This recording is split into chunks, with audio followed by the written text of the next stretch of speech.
Vamos a hablar de hernias discales y a entender cómo funciona esta patología. Entonces, ¿qué es una hernia?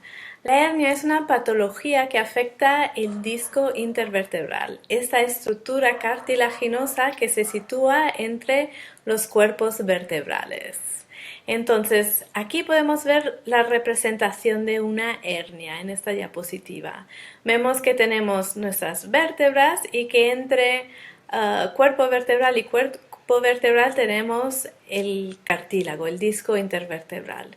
Entonces, cuando ese cartílago se deforma, pierde su integridad, es cuando se produce una hernia. Ves que aquí el disco intervertebral está deformado y tiene una protuberancia que empuja sobre la raíz nerviosa, chafándola. Entonces, esa raíz nerviosa atrapada lo que hace es mandar señal de dolor normalmente a lo largo de toda una pierna. Entonces, una hernia discal o bien se produce en el lado izquierdo o en el lado derecho, pinzando el nervio que manda señales de dolor en toda la parte posterior de la pierna y que llega hasta el dedo gordo del pie a veces.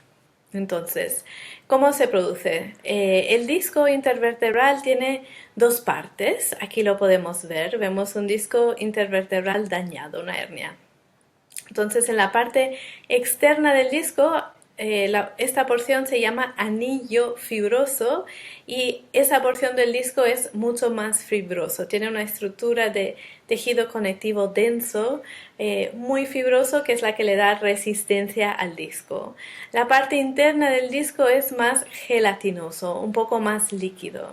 Entonces, lo que ocurre en una hernia es que el anillo fibroso se queda dañado, pierde su capacidad de retención y entonces la gelatina, el líquido que se encuentra en el interior del disco, bajo la compresión de toda la columna se ve empujada hacia atrás. Y entonces la membrana externa, digamos, del anillo aún retiene este líquido, pero queda deformada. Por eso a veces las hernias tienen forma como de globito, ¿vale? Entonces hay varios grados de hernias, desde grados muy leves a grados muy pronunciados y hasta se puede llegar a romper el anillo fibroso, lo cual se llama extrusión, y ahí el líquido que está dentro del disco intervertebral toca e irrita los nervios. Esto es el peor caso, ¿vale? Entonces aquí puedes ver lo que te acabo de explicar, el anillo fibroso en el externo, el núcleo pulposo en el centro que viene empujado hacia la parte más débil del anillo, deformando el anillo y creando presión sobre la raíz del nervio. Y aquí lo puedes ver de perfil. La hernia tiene esta forma irregular y atrapa la raíz nerviosa entre el disco y la parte posterior de la vértebra. Entonces aquí vemos otro ejemplo, esto es en un modelo de plástico y la hernia normalmente te la ponen de color rojo. Entonces aquí vemos el anillo deformado que presiona contra el nervio produciendo dolor, ¿vale? Entonces en una hernia el disco intervertebral queda dañado, se desplaza posteriormente comprimiendo la raíz nerviosa y es este nervio justamente comprimido que envía la señal de dolor en toda la parte inferior del cuerpo de un solo lado, ¿ok? Entonces hay varios grados y esto es lo que puedes leer si tienes acceso al informe médico de tu alumno. Entonces, en los informes médicos al final siempre hay un resumen que te dice el nivel de daño que hay en los tejidos. Entonces, aquí tenemos otro ejemplo de hernia discal. Esto es una resonancia magnética y podemos ver que aquí entre L5 y el sacro tenemos una hernia con esta típica forma de globito. Esto ya es una hernia importante, ¿vale? Porque no hay espacio para el nervio. Entonces puede haber hernias que se parecen más como a una hamburguesa, donde el disco intervertebral sale un poquito de su espacio y luego hernias como estas en la que realmente hay una deformación importante del disco. Las hernias se producen entre L4, L5, L5, S1, es decir, en la base de la columna, alrededor de los últimos dos discos intervertebrales, y esto es porque es la parte de la columna que recibe más peso y que se desgasta más rápido con el tiempo y con el uso. ¿Vale? Aquí he repetido la misma imagen. ¿Vale? Entonces la combinación de vida sedentaria, mala postura, falta de ejercicio acelera la formación de una hernia. Cuanto más variado nuestro movimiento, mejor, porque así distribuimos el peso de forma variada sobre el cuerpo. Si mantenemos siempre la misma postura, pues siempre cargamos peso en los mismos sitios y estos sitios al final se acaban desgastando. Otra cosa a tener en cuenta sobre los discos intervertebrales es que al ser estructuras de tejido conectivo les encanta tener agua, son hidrófilas, ¿vale? Pero bajo compresión el agua que está retenida por el disco migra a la parte porosa de las vértebras que están arriba o debajo de él. Entonces, por eso queremos variar de movimiento para repartir el peso sobre el disco intervertebral y evitar que se deshidrate a lo largo del día. También descansar bien ayuda a mantener los discos intervertebrales hidratados, porque cuando estamos tumbados durante la noche los discos no reciben este peso corpóreo y los movimientos variados también ayudan a que el peso se reparta en diferentes lugares, no siempre en el mismo. En yoga realizamos el movimiento de autoelongación de la columna, que es una manera más de descomprimir la columna. Y esto es algo muy particular del yoga que no se encuentra en todas las disciplinas físicas y que en caso de hernias también es una buena pauta. Enseñarle al alumno cómo elongar su columna en vez de intentar avanzar su práctica. Obviamente cuando estamos padeciendo los efectos de una lesión, este momento no es el momento de avanzar en nuestra práctica, más bien de utilizar la práctica como una herramienta más de autocuidado. Entonces, ¿cómo podemos cuidar la espalda de nuestros alumnos o de nosotros mismos en el caso de hernia discal? Entonces, tenemos que evitar la flexión y extensión de la columna. O sea, no vamos a realizar movimientos con un amplio rango de movimiento, porque justamente las hernias suelen causar más dolor cuando nos flexionamos hacia adelante. Pero hay casos en los que la hernia duele en extensión. Entonces esto es algo que tienes que comprobar con tu alumno, qué movimientos le producen dolor. De todas formas, no aumentaría mucho el rango de movimiento en flexión y extensión mientras la zona está inflamada y produciendo molestias. Vuelvo a la imagen para explicarte el porqué del dolor tanto en flexión como en extensión. Entonces, ahora estamos viendo la columna considerando que esta es la parte frontal y esta es la parte posterior del tronco.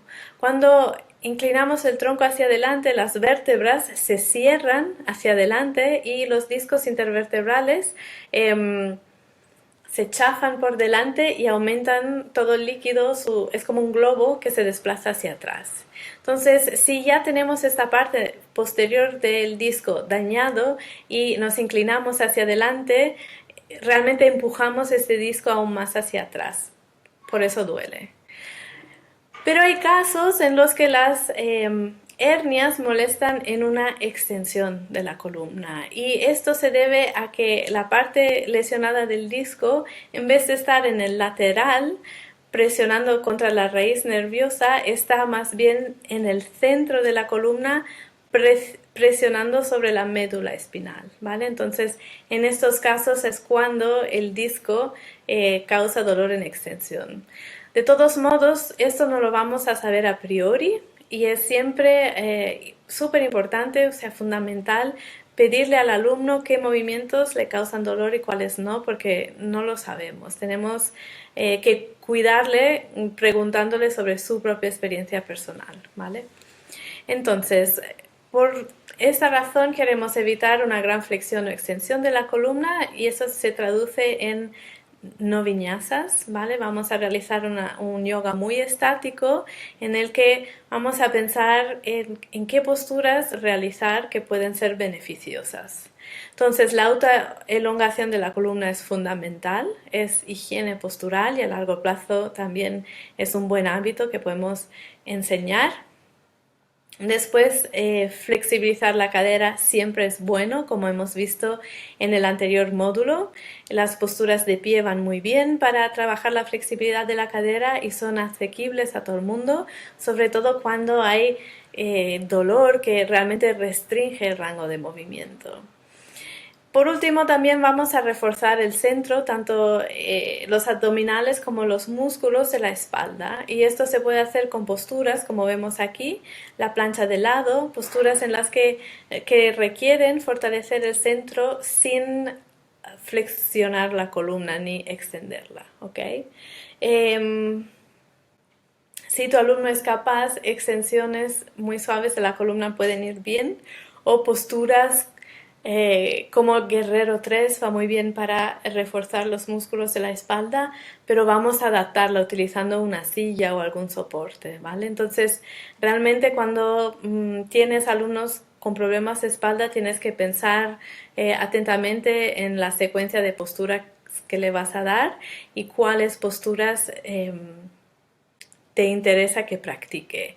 Todas las recomendaciones que te he dado en el anterior módulo sobre yoga para espalda también son implementables en caso de alumnos con hernias discales. Y una cosa que es fundamental es siempre pedir el feedback del alumno. Es decir, necesitas asegurarte de que la práctica que tú le estás dando le sienta bien. De lo contrario, tienes que modificársela, ¿ok? Y ese proceso solo ocurre con el diálogo, no eres vidente, cada hernia es diferente, produce síntomas distintos en cada persona, más agudos o más leves, y esto no lo puedes saber a menos que se lo preguntes a tu alumno. ¿Ok? ¿Qué más pautas te puedo dar?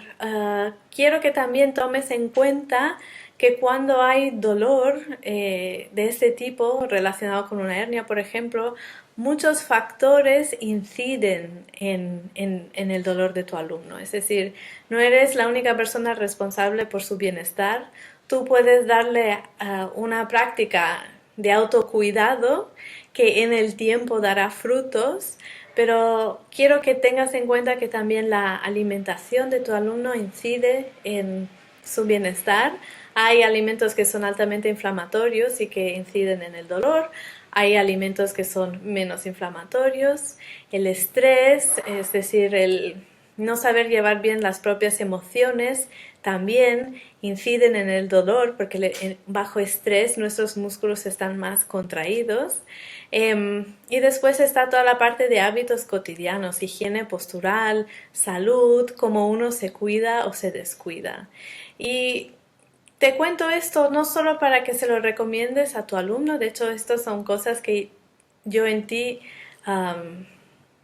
no creo que está dentro parte de tu trabajo hablar de esto con tu alumno, pero sí tenerlo en cuenta para que no te sientas tan responsable de su bienestar. He visto a muchas personas con hernias discales y lo que he podido observar es que el proceso de estado agudo a recuperación es lento. Las personas cuando padecen ese dolor agudo quieren salir de ahí de forma inmediata, rápida, buscan osteópatas, buscan terapeutas manuales, yoga, lo que haga falta para salir de ese apuro. Pero al igual que la hernia se ha producido lentamente a lo largo de mucho tiempo, la recuperación también va a requerir de un tiempo, no hay una solución mágica. Entonces, cuando he observado las personas que conozco que padecen de hernias, que cuando se tratan con un osteópata, por ejemplo, o un podólogo o alguien que les pueda ayudar manualmente, siempre esas personas les recomiendan hacer un cambio de alimentación, cuidar el estrés, etcétera. Es decir, que es hay muchos factores que inciden en el dolor y hay muchos factores que una persona tiene que cuidar para su bienestar.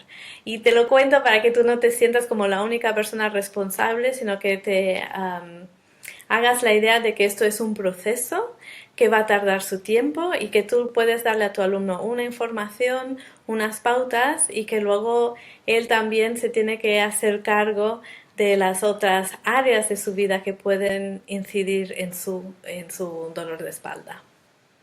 Entonces aquí te dejo las preguntas de repaso y te espero en los comentarios.